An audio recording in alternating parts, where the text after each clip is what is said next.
I want to welcome Michael Blau from A16Z to the stage. Proud to have A16Z as an early backer of Forta, obviously, and excited to hear how Michael is using Forta to monitor for sleep minting activity, which is a really interesting, sort of NFT edge case, and that we're seeing sort of more of now. So, Michael, welcome. Thanks for the time, and the mic is yours. Of course, it's great to be here. Thanks so much for having me.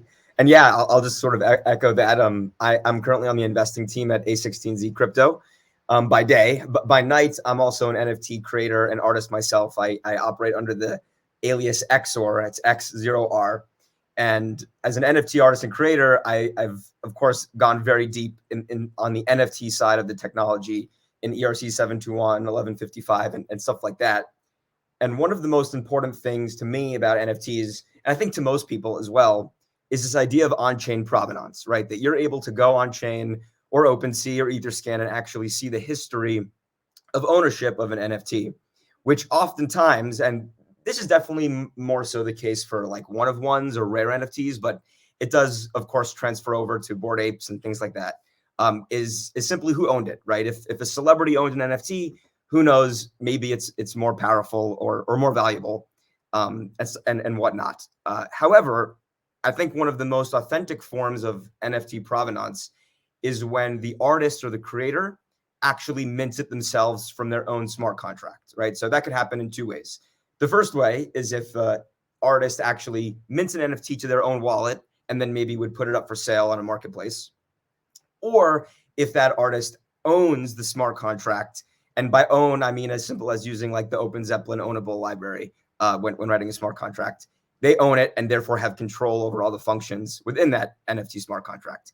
These are like the two most authentic forms. Oftentimes, when you have a lot of companies who are creating NFTs en masse, they're kind of putting them all in this one smart contract, which is great from a cost perspective, but it's not always as authentic for the artist.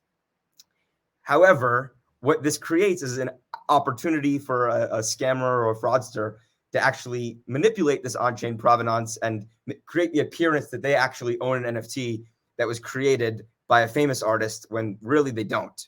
And the way it would sort of work is like this. So if let's say you were a scammer and you wanted to create the appearance that you were selling an NFT that was made by Beeple and Beeple actually sent it to you.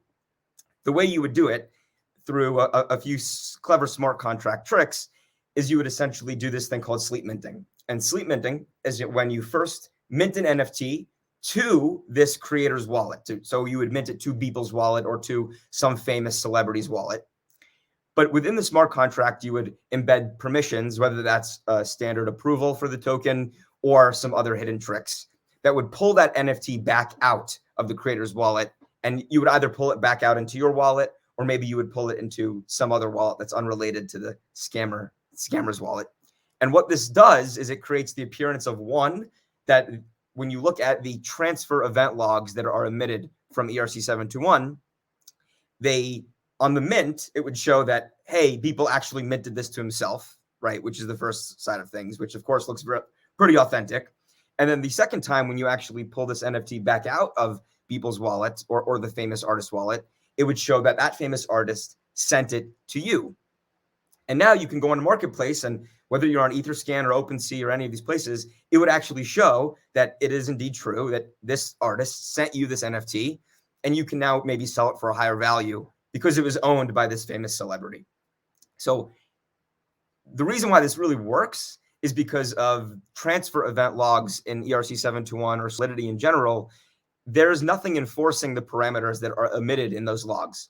So an attacker or a scammer could quite simply manipulate what's emitted. In this case, even though they might be the one, sending a transaction to move an NFT around, they could fraudulently put that a famous artist address is the one doing that in the from field of a transfer event.